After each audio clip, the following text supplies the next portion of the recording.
Job 4. Then Eliphaz the Temanite responded, "If one ventures a word with you, will you become impatient? But who can refrain from speaking? Behold, you have taught many, and you have strengthened weak hands. Your words have helped the stumbling hand, and you have strengthened feeble knees. But now it comes to you, and you are impatient. It touches you, and you're horrified. Is your fear of God not your confidence, and the integrity of your ways your hope? Remember now, whoever perished being innocent, or where were the upright destroyed? According to what I've seen, those who plow wrongdoing and those who sow trouble harvest it. By the breath of God they perish, and by the blast of his anger they come to an end. The roaring of a lion and the voice of a fierce lion, and the teeth of the young lions are broken out. The lion perishes for lack of prey, and the cubs of the lioness are scattered. Now a word was brought to me secretly, and my ear received a whisper of it, amid disquieting thoughts from visions of the night. When deep sleep falls on people, dread came upon me and trembling, and made all my bones shake. Then a spirit passed by my face, the hair of my flesh stood up. Something was standing still, but I could not recognize its appearance. A form was before my eyes. There was silence, then I heard a voice. Can mankind be righteous before God? Can a man be pure before his Maker? He puts no trust even in his servants, and he accuses his angels of error. How much more those who live in houses of clay, whose foundation is in the dust, who are crushed before the moth. Between morning and evening they are broken in pieces. Unregarded, they perish forever. Is their tent cord not pulled out within them? They die yet without wisdom. Proverbs 4. Listen, my sons, to the instruction of a father, and pay attention so that you may gain understanding. For I give you good teaching. Do not abandon my instruction. When I was a son to my father, tender and the only son in the sight of my mother, he taught me and said to me, let your heart take hold of my words. Keep my commandments and live. Acquire wisdom, acquire understanding. Do not forget nor turn away from the words of my mouth. Do not abandon her, and she will guard you. Love her, and she will watch over you. The beginning of wisdom is acquire wisdom, and with all your possessions, acquire understanding.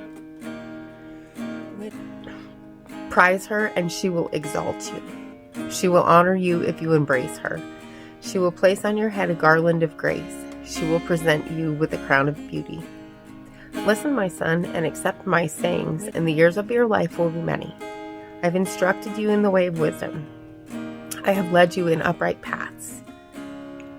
When you walk, your steps will not be hampered, and if you run, you will not stumble. Take hold of instruction. Do not let go. Guard her, for she is your life. Do not enter the path of the wicked, and do not proceed in the way of evil people. Avoid it. Do not pass by it. Turn away from it and pass on. For they cannot sleep unless they do evil, and they are robbed of sleep unless they make someone stumble. For they eat the bread of wickedness and drink the wine of violence. But the path of the righteous is like the light of dawn that shines brighter and brighter until the full day. The way of the wicked is like darkness. They do not know over what they stumble. My son, pay attention to my words. Incline your ear to my sayings. They are not to escape from your sight. Keep them in the midst of your heart. For they are life to those who find them and healing to all their body. Watch over your heart with all diligence, for from it flow the springs of life.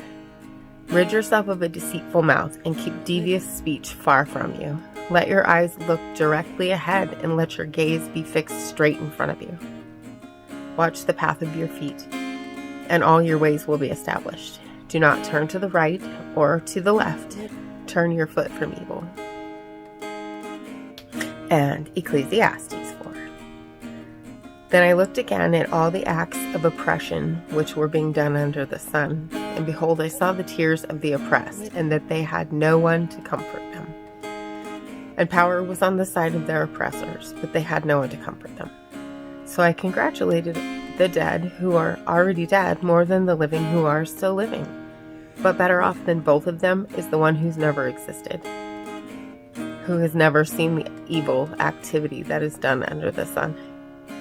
I have seen that every labor and every skill which is done in the result of rivalry between a person and his neighbor, this too is futility and striving after wind. The fool folds his hands and consumes his own flesh. One hand full of rest is better than 2 fists full of labor and striving after the wind. Then I looked again at futility under the sun. There was a man without a dependent, having neither a son nor a brother, yet there was no end to all his labor. Indeed, his eyes were not satisfied with riches, and he never asked, "And for whom do I labor and deprive myself of pleasure?" This too is futility, and it is an unhappy task. 2 are better than 1 because they have a good return for their labor. For if either one of them falls, the one will lift up his companion. But woe to the one who falls when there is not another to lift him up. Furthermore, if 2 lie down together, they keep warm. But how can one be warm alone? And if one can overpower him who is alone, 2 can resist him.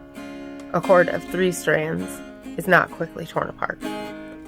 A poor yet wise youth is better than an old and foolish king who no longer knows how to receive instruction. For he has come out of prison to become king, even though he was born poor in his kingdom. I have seen all those living under the sun move to the side of the second youth who replaces him. There is no end to all the people, to all who were before them. Even the ones who will come later will not be happy with him. For this too is futility and striving after wind. And as always, hit that subscribe button right there and click the bell. And don't forget to hit the like also. And I'll see you tomorrow for the next reading. I'm standing at the crossroads. I'm lost without a clue. I need a big pink neon sign to show me what to do. I thank you, Lord. It glorifies you when you're the only answer. I praise you, Lord, for holding what's too much for me. And I'm amazed by you, Lord, because nothing's too big and nothing's too small to lay at your feet. I want to thank you, Lord, for believing in me.